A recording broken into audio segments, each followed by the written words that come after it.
মাননীয় স্পিকার, গত কয়েকদিন ধরে সোশ্যাল মিডিয়ায় এবং আজকে সংসদে বসে মাননীয় বিরোধী দলীয় নেতাদের, বিরোধী দলের সদস্যদের সংবিধান, আইন, রাজনীতি, আন্দোলন, অভ্যুত্থান, বিপ্লব সম্পর্কে যে কথাগুলো শুনছি, আর মনে হচ্ছে আমার 30 বছরের পেশাগত জীবনের শিক্ষা, আমার 30 বছরের আইনজীবী হিসেবে যে অভিজ্ঞতা, তা কি সব মিছে, সবই ভুল, সবই কি মিথ্যে, এইটা মনে হচ্ছে। কিছুক্ষণের মধ্যেই আমার সম্বিত ফিরে আসার পরে মনে হলো বিরোধী দলের মাননীয় সদস্যরা ওনারা জানেনই না ওনাদের কিসের উপরে আন্দোলন বক্তব্য রাখছেন। ওনাদের প্রথম বক্তব্য, ওনারা সংবিধান মানেন না, অথচ আজকের যে প্রশ্ন, 10 ধারার প্রশ্নের প্রথম কথাই বলা আছে, সংসদ সদস্য নির্বাচনের ফল ঘোষিত হওয়া 30 পঞ্জিকা দিবসের মধ্যে যে পদ্ধতিতে জাতীয় সংসদের প্রথম অধিবেশন আহ্বান করা হয়েছে সেই পদ্ধতি অনুসরণ করে ওই পদ্ধতিটা হলো সাংবিধানিক পদ্ধতি। একদিকে বলবেন 72-এর সংবিধান মানবেন না, আর একদিকে পদ্ধতি নেবেন সাংবিধানিক পদ্ধতি। মাননীয় স্পিকার, আজকে আমার বিরোধী দলের সদস্যরা যে বক্তব্য দিচ্ছেন, যে শপথ নিয়েছেন, সেই শপথ নিয়েছেন, নির্বাচিত হয়েছেন ওই সংবিধানের আলোকে। ওই বিরোধী দলীয় সদস্যরা যে অধ্যাদেশের উপরে, আদেশের উপরে নির্ভর করছেন, ওই আদেশের 12 ধারাটা পড়ে দেখেন। ওনারা জুলাই সনদকে সংবিধানে জুলাই সনদ অন্তর্ভুক্ত করার ব্যবস্থা গ্রহণ করা হবে বলে সেই আইনে উল্লেখ করা হচ্ছে। সুতরাং আমাদের বুঝতে হবে 72-এর সংবিধান আমাদের কাছে বেসিস। এটা 24-এর জুলাই বিপ্লব উত্তর সময়ে, গণ অভ্যুত্থান উত্তর সময়ে এই ম্যান্ডেটটা জনগণ আমাদেরকে দিয়েছে। এই সংবিধানকে সামনে রেখে যাবতীয় কার্যক্রম পরিচালিত হবে এবং যাবতীয় কার্যক্রমে আমরা সংশোধনী আনতে পারবো সংবিধানে। মাননীয় স্পিকার, আমরা এখানে যখন বক্তব্য দিচ্ছি তখন সে বক্তব্যের কেন্দ্রবিন্দু হলো জুলাই সনদ। জুলাই সনদকে ইফেক্টিভ করার জন্য একটি জুলাই আদেশ জারি করা হয়েছে, একটি গণভোট অধ্যাদেশ জারি করা হয়েছে। সব কিছুর কেন্দ্রবিন্দুতে আছে জুলাই সনদ। জুলাই সনদের 6টি প্যারাগ্রাফে দেওয়া আছে। 6টি প্যারাগ্রাফের মধ্যে প্যারাগ্রাফ 6-এর কটা যদি একটু দেখেন, সেই 6-এর কয়ের আন্ডারে অনুচ্ছেদ 1 থেকে 47 আছে। সেই 6-এর কয়ের প্রথম শর্তই হলো, মাননীয় স্পিকার, সংবিধান সংশোধন সাপেক্ষে সংস্কারের বিষয়সমূহ।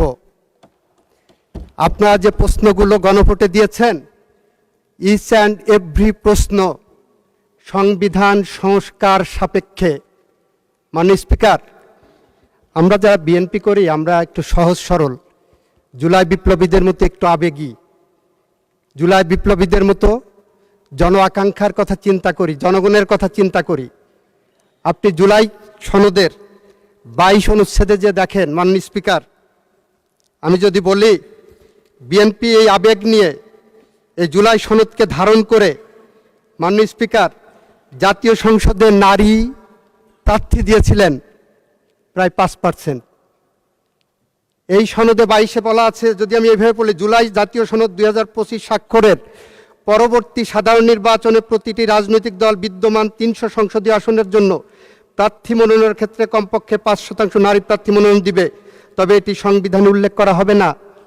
মাননীয় স্পিকার, আমরা ওই যে জুলাই সনদকে ধারণ করি বুকে, আমাদের রক্ত প্রবাহে জুলাই সনদ মিশে আছে, সেইটাকে ধারণ করেই বিএনপি নারী প্রার্থীকে দিয়েছিলেন। ওনারা জুলাই সনদ বলছেন, জুলাই সনদ বলতে বলতে ওনাদের মুখে ফেনা উঠে যাচ্ছে। এইটা স্বাক্ষরের পরে যে নির্বাচন গেছে, সেই নির্বাচনে একজন নারী প্রতিনিধিকে ওনারা মনোনয়ন দেননি। মাননীয় স্পিকার, জুলাই সনদের 23 অনুচ্ছেদে রাখেন, 23 অনুচ্ছেদে বলা আছে ডেপুটি স্পিকার পদে বিরোধী দলের থেকে, এই যে দেওয়া আছে আপনি পড়েন, আপনি মাননীয় স্পিকার, জুলাই সনদের 23 অনুচ্ছেদে বলা আছে, আপনি আমাকে অ্যাড্রেস করেন, মাননীয় স্পিকার 23 অনুচ্ছেদে বলা আছে বিরোধী দলের থেকে ডেপুটি স্পিকার দেওয়া হবে। আমাদের মাননীয় প্রধানমন্ত্রী, আমাদের সংসদীয় দলের নেতা জুলাই সনদকে বুকে ধারণ করেছেন, চেতনায় ধারণ করেছেন, আর করেছেন বলেই ডেপুটি স্পিকার পদটি তাদেরকে অফার করা হয়েছিল। মাননীয় স্পিকার, ওনারা জুলাই সনদ ধারণ করেননি, ডেপুটি স্পিকার পদ ওনারা নেননি। মাননীয় স্পিকার, মাননীয় স্পিকার, ওনারা প্রশ্ন তুলেছেন জুলাই সনদ না 72 সংবিধান, জুলাই সনদ না সংবিধান। মাননীয় স্পিকার, আমাদের 1972 সালের যে সংবিধানের আলোকে এই সংসদ রচিত হয়েছে, গঠিত হয়েছে, সেই 72-এর সংবিধানের সাথে বাংলাদেশের লাখো শহীদের রক্তের ঋণ জড়িয়ে আছে। সেই সংবিধানের সাথে লাখো মামুনের ইজ্জত এবং সম্ভ্রম জড়িয়ে আছে। এই সংবিধান যতবার সংশোধন হয়েছে, সেই সংশোধনের মধ্যে 72 থেকে 75 পর্যন্ত একদলীয় শাসনামলে প্রায় 30,000 বিরোধী রাজনৈতিক কর্মীদের হত্যার রক্ত জড়িয়ে আছে।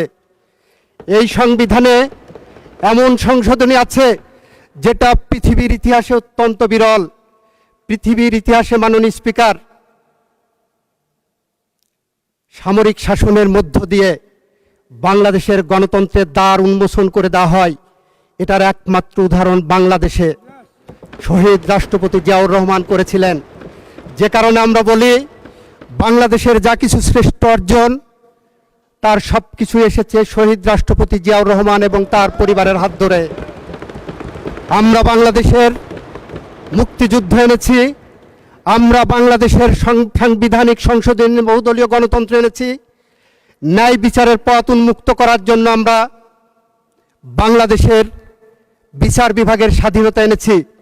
আমরা 82 থেকে 90 পর্যন্ত বেগম খালেদা জিয়ার নেতৃত্বে জাফর, জয়নাল, দীপালি সাহা, কাঞ্চন, রাউফুন, বসুনিয়া, শাহজাহান, সিরাজ, জেহাদ, নূর হোসেন, ডাক্তার শামসুল আলম খান মিলনের রক্তের বিনিময়ে আমরা 90 সালের যে গণ অভ্যুত্থান ঘটিয়েছিলাম, তার প্রেক্ষিতে মাননীয় স্পিকার 91 সালে যে পার্লামেন্ট এসেছিল, সেই পার্লামেন্টে আমাদের মাননীয় প্রধানমন্ত্রী, আমাদের প্রয়াত নেত্রী বেগম খালেদা জিয়া বাংলাদেশের সংসদীয় গণতন্ত্র এনেছিলেন, যার কারণে আজকে ওনারা এক্সারসাইজটা করতে পারছেন। মাননীয় স্পিকার, মাননীয় স্পিকার, আমার বন্ধুরা আইনের কিছু ফেলাসাজ ব্যাখ্যা দিয়েছেন। ওনারা বলেছেন আদেশ আইন, আমিও বলছি আদেশ আইন। কোন আদেশ আইন সেটা ওনারা বুঝতে পারছেন না।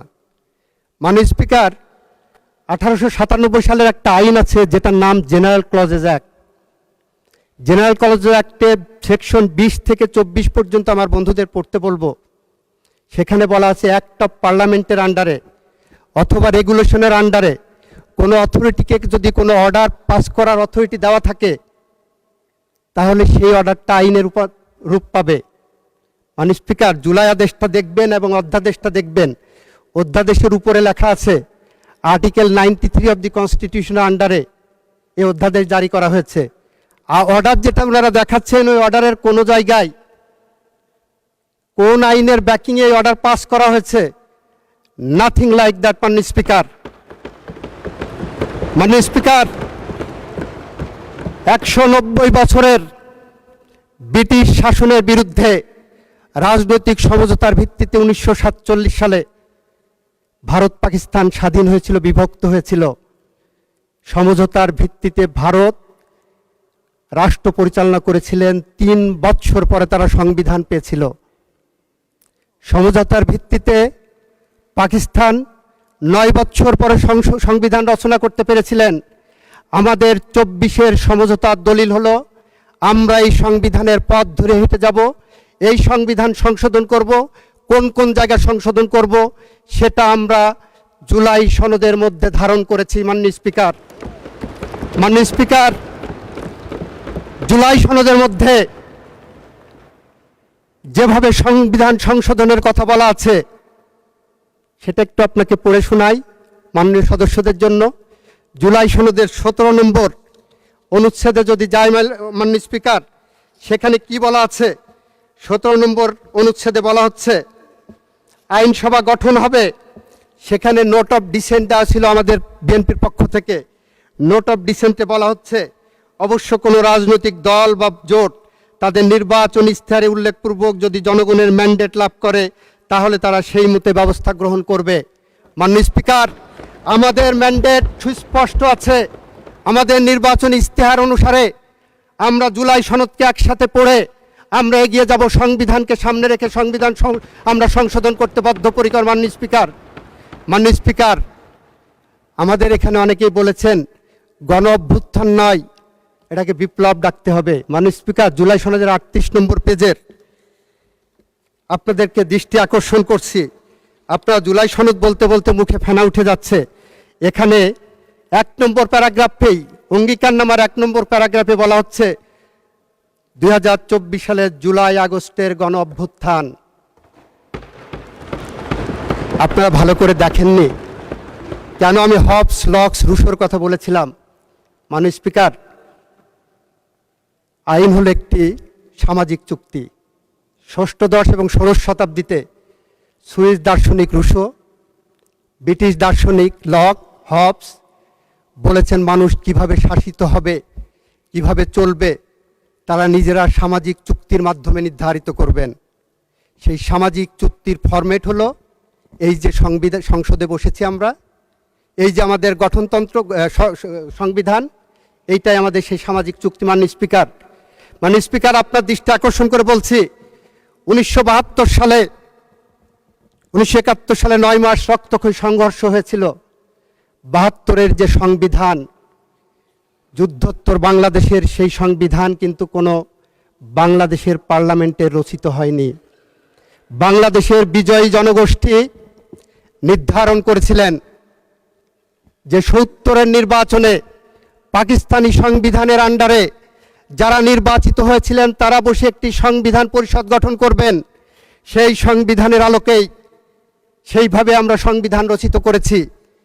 আমাদের 24-এর গণ অভ্যুত্থানের এই বিষয়টাকে 24-এর জুলাই সনদটাকে আপনারা বড়জোর তুলনা করতে পারেন 90-এর গণ অভ্যুত্থানের 3 জোটের রূপরেখার সাথে। 3 জোটের রূপরেখায় ছিল এরশাদের পতনের পরে প্রধান বিচারপতি রিজাইন করে এসে উনি অস্থায়ী রাষ্ট্রপতি হবেন। 3 জোটের রূপরেখায় ছিল উনি প্রধান বিচারপতি পদে ফেরত যাবেন। 3 জোটের রূপরেখায় ছিল বাংলাদেশ পার্লামেন্টারি ফর্ম অফ গভর্নমেন্টে যাবে। ইয়েস, ইট ইজ বিএনপি যে তার রাজনৈতিক অঙ্গীকার রক্ষা করে 1991 সালের পার্লামেন্টের পরে জাতীয় সংসদে সংশোধনী এনেছেন। মাননীয় স্পিকার, আমরা আপনার সামনে বলতে চাচ্ছি, আপনার মাধ্যমে সংসদকে বলতে চাচ্ছি, আমরা যেমন জাফর, জয়নাল, জিপাল শাহ, কাঞ্চন, রাউফুন, বসুনিয়া রক্তের কাছে ঋণী, আমরা যেমন 72 থেকে 75 আসাদ, বাচ্চু, মাসুদ, হারুনের কাছে ঋণী, আমরা যখন 24-এর গণ অভ্যুত্থানের আবু সাইদ, মুগ্ধ, আনাস, ওয়াসিমের কাছে ঋণী, ঠিক একইভাবে আমরা এদেশের 30,000-এর মতো পঙ্গু জুলাই যোদ্ধাদের কাছে ঋণী। আমরা বিশ্বাস করি ফ্যাসিস্টদের বিদায়ের জন্য শুধুমাত্র গুটি কয়েক আমাদের মতো রাজনৈতিক কর্মী এখানে আসেনি। ফ্যাসিস্টদের বিদায়ের জন্য দীর্ঘ 17 বছর বাংলাদেশে বিএনপির উপর এবং আপনাদের উপর স্টিম রুলার চলেছে। আপনারা যদি নির্যাতিত মানুষের মুখচ্ছবি খুঁজেন, তাকিয়ে দেখেন আমার পার্লামেন্টের সংসদ নেতা বাংলাদেশের নির্যাতিত মানুষের প্রতিচ্ছবি। মাননীয় স্পিকার, আমার সময় শেষ হয়ে যাচ্ছে। আমি মন্ত্রী হিসাবে আপনার কাছে আরেকটু সময় বাড়িয়ে দেওয়ার জন্য অনুরোধ করছি, কারণ 15 মিনিট সময় দিয়েছেন আমাকে। আমি একটু সময় চাচ্ছি মাননীয় স্পিকার।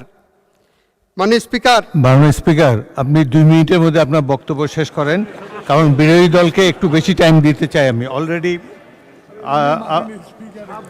আপনি 15 মিনিট শেষ হলে 1 ঘন্টা বলা হবে আপনার। আচ্ছা 3 মিনিট, আর 3 মিনিট বলেন, বিরোধী দলকে একটু 5 বেশি টাইম মিনিট দেন মাননীয় স্পিকার। বলতে বলতে তো 1 মিনিট, চাইতে চাইতে তো 1 মিনিট চলে গেছে মাননীয় স্পিকার। আচ্ছা ঠিক আছে, দেন 5 মিনিট। তাহলে বিরোধী দলকে মাত্র আমি 1 মিনিট সময় বেশি দিলাম। মাননীয় স্পিকার,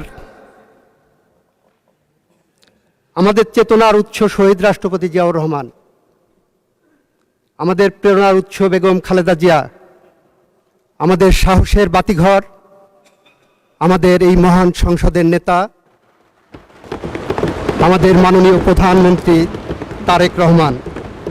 মাননীয় স্পিকার, আমরা প্রতিদিন যখন কাজে বের হই, রাজনৈতিক কাজ আর যে কোনো কাজে যাই, আমাদের মনে হয় আমাদের চেতনার সাথে, আমাদের সাহসের সাথে, আমাদের প্রেরণার সাথে এখনো বেগম খালেদা জিয়া জড়িয়ে আছেন। মাননীয় স্পিকার,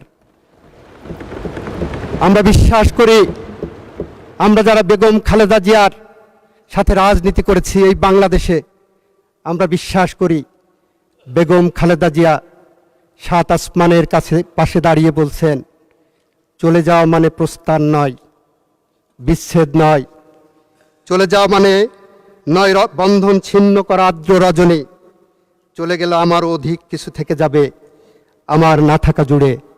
মাননীয় স্পিকার, সত্যিই তাই। কবি রুদ্র মোহাম্মদ শহীদুল্লাহর মতো বেগম খালেদা জিয়ার এই প্রেরণা আমাদের প্রেরণার উৎস হয়ে আছে। আমরা তাই বলছি, আইনের ভুল ব্যাখ্যা নয়। মাননীয় স্পিকার, আমাদের এক বন্ধু প্রশ্ন করেছেন, যতক্ষণ পর্যন্ত এটা আল্ট্রাভাইরাস ডিক্লেয়ার না হবে ততক্ষণ পর্যন্ত this is a valid law. মাননীয় স্পিকার, এই আদেশ কোনো লই না, এই অধ্যাদেশ it is a colourable exercise, colourable legislation, যেটাকে আইনের ভাষায় বলা হয় this is a fraud on the constitution. This piece of legislations are committed a fraud on the constitution.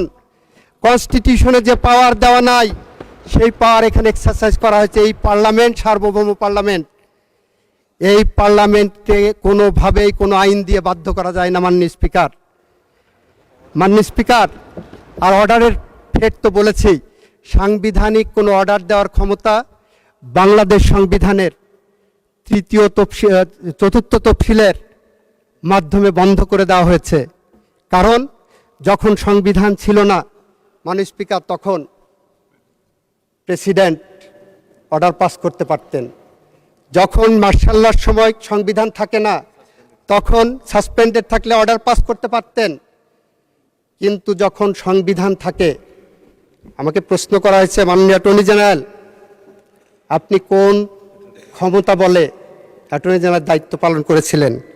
যে ক্ষমতা বলে এনসিপির বর্তমান চেয়ারম্যান শপথ নিয়েছিলেন, ওই ক্ষমতা বলেই আমি দায়িত্ব পালন করেছি। মাননীয় স্পিকার, আমার বন্ধুদের বলতে চাই, এই সংকটময় অবস্থায় রাষ্ট্রপতির সামনে রাষ্ট্র রক্ষা করার একটা দায়িত্ব ছিল। আর্টিকেল 64 যদি ওনারা পড়ে দেখেন, আমি অনুরোধ করব, attorney general is for Bangladesh, not of the government of Bangladesh. এই বাংলাদেশকে সঠিক পথে ডাইরেকশন দেওয়ার জন্য I was appointed as the Attorney General for Bangladesh. Article 64টা একটু পড়ে দেখতে বলবো। মাননীয় স্পিকার, আমি পরিশেষে বলবো, আমাদের মাননীয় স্বরাষ্ট্রমন্ত্রী একটি প্রস্তাব দিয়েছেন, বিরোধী দলের নেতাও কিন্তু ইনডিরেক্টলি প্রস্তাবটা গ্রহণ করেছেন। উনি বলেছেন সদস্য সংখ্যা 50-50 হলে ভালো হয়। মাননীয় স্পিকার, বিচার মানেই তালগাছটা আমার। 219 জন সংসদ সদস্যের প্রতিনিধিরা পাবেন 50%, 77 জনের প্রতিনিধিরা পাবে 50%। এটা কোথায় আছে মাননীয় স্পিকার? পৃথিবীর কোন জায়গা আছে? এটা কি বৈষম্য না? এটা কোন আইনে আছে? সে কারণে আমি বলবো, আমাদের মাননীয় স্বরাষ্ট্রমন্ত্রী যেটা প্রস্তাব করেছেন, একটি সংসদীয় কমিটি গঠন করার জন্য, বিশেষ কমিটি, সেই কমিটি সংবিধান সংশোধনের জন্য যে বিশেষ কমিটি গঠন করার প্রস্তাব করেছেন, মাননীয় বিরোধী দলীয় নেতাও যেটাকে অ্যাকসেপ্ট করেছেন, আপনি একটি কমিটি গঠন করে দেন, এই সংসদ একটি কমিটি গঠন করুক, সেখানে আমরা সব কিছু আলোচনা করে চুলচেলা বিশ্লেষণ করে জুলাই সনদের পথ ধরে আসেন আমরা এমন একটি সংশোধনী আনি যে সংশোধনী বাংলা। ধন্যবাদ মাননীয় মন্ত্রী।